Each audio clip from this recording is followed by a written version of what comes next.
पूर्वांचल की चर्चित जौनपुर सीट का सीन अचानक से बदल गया है। यहां धनंजय सिंह की पत्नी श्रीकला सिंह मायावती की पार्टी बीएसपी से चुनाव मैदान में थी, लेकिन नामांकन के आखिरी दिन वो मैदान से हट गई। अब सवाल ये पूछे जाने लगे हैं कि धनंजय सिंह की पत्नी का टिकट काटा गया या उन्होंने टिकट वापस ले लिया। धनंजय सिंह की पत्नी ने नामांकन वापस लिया या उनका नामांकन वापस करवाया गया है? क्या श्रीकला सिंह के टिकट पर मायावती और धनंजय सिंह की कोई बात हुई?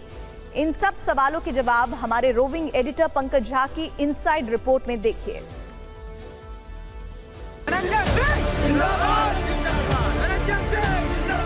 जौनपुर संसदीय सीट पर मुकाबला त्रिकोणीय माना जा रहा था, लेकिन बाहुबली धनंजय सिंह की पत्नी श्रीकला सिंह के इस गेम से आउट होने के बाद यहां का राजनीतिक समीकरण बदल गया है।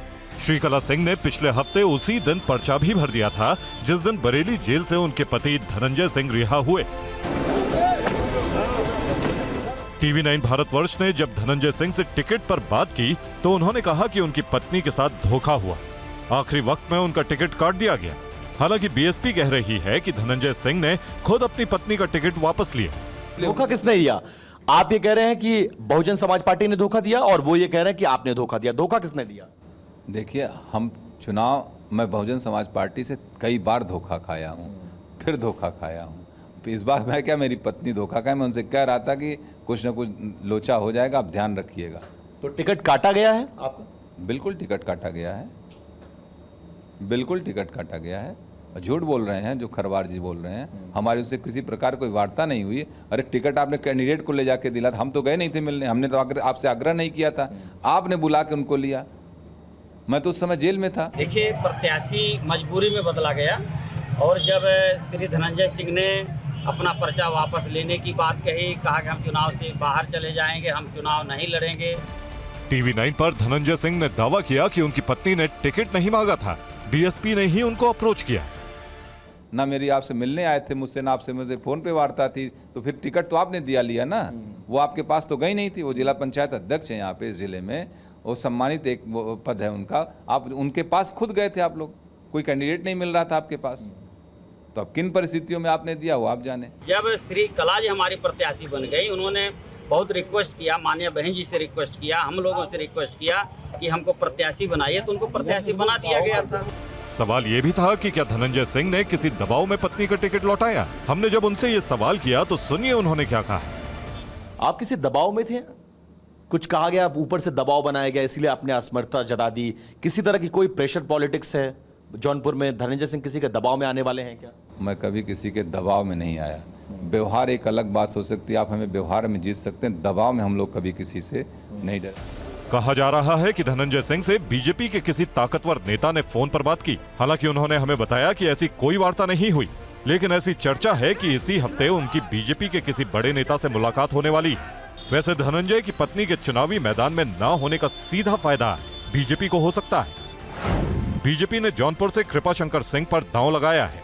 कृपाशंकर और धनंजय दोनों ठाकुर बिरादरी से आते हैं। ऐसे में श्रीकला सिंह के लड़ने से बीजेपी के वोट में बंटवारे का खतरा था। धनंजय सिंह से ये एक्सक्लूसिव बातचीत हमारे सहयोगी विपिन चौबे ने की थी, लेकिन जौनपुर से अब समाजवादी पार्टी के लिए भी मुश्किलें बढ़ती दिख रही हैं। अखिलेश यादव ने यहां से बाबू सिंह कुशवाहा को उतारा है, जबकि बीएसपी से यादव बिरादरी के श्याम सिंह यादव हैं। दोनों ओबीसी हैं। श्रीकला के हटने से बीजेपी को ठाकुर और सवर्ण वोटों का सीधा फायदा होगा।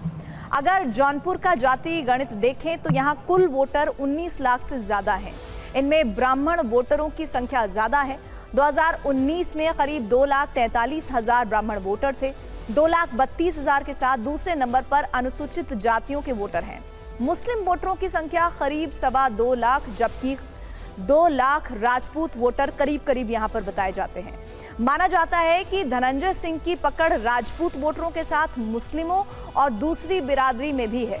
श्रीकला सिंह के हटने के बाद बीजेपी उम्मीदवार कृपाशंकर सिंह के लिए ये मुकाबला कैसा रहने वाला है? धनंजय सिंह पर उन्होंने टीवी 9 भारतवर्ष से ये बातचीत जब पूछी गई, ये सवाल पूछा गया, उन्होंने क्या कहा, आइए सुनिए। धनंजय सिंह मलनी हमारा भी क्षेत्र है, यहाँ जा रहा, लेकिन वहां पे वो विधायक रहे हैं, वहाँ सांसद रहे, बहुत सालों तक रहे वो, तो बड़ नेचुरल है। जो जिस इलाके में होता है उसकी अपनी पकड़ तो होती है। और धनंजय सिंह वहाँ से लोकसभा के सदस्य रहे, एक बार विधानसभा जीते, फिर उन्होंने छोड़ा, जो ये बन गए, लोकसभा में गए। उनके पिताजी विधायक रहे, इसके बाद भी रहे, और अभी उनकी पत्नी जिला पंचायत की मतलब अध्यक्ष भी है। तो कई कारण थे, वो हैं यहाँ पे। वो कांटा तो निकाल दिया ना आप लोगों ने? कांटा नहीं है। धनंजय सिंह जौनपुर से चुनाव तो खुद लड़ना चाहते थे, लेकिन उन्हें रंगदारी और अपहरण के एक केस में सजा हो गई और उनका सपना टूट गया। हालांकि पिछले हफ्ते जमानत पर जेल से रिहा धनंजय सिंह ने यह भी दावा किया कि जौनपुर में वही जीतेगा जिसे उनका समर्थन हासिल होगा। इस सीट पर छठे चरण में 25 मई को वोटिंग होगी। बगैर हम लोगों के सहमति जिसको हम लोग चाहेंगे वही यहाँ से सांसद जाएगा, ये भी तय है। बगैर हम लोगों के सहमति जिसको हम लोग चाहेंगे वही यहाँ से सांसद जाएगा, ये भी तय है। बगैर हम लोगों के सहमति जिसको हम लोग चाहेंगे वही यहाँ से सांसद जाएगा, ये भी तय है।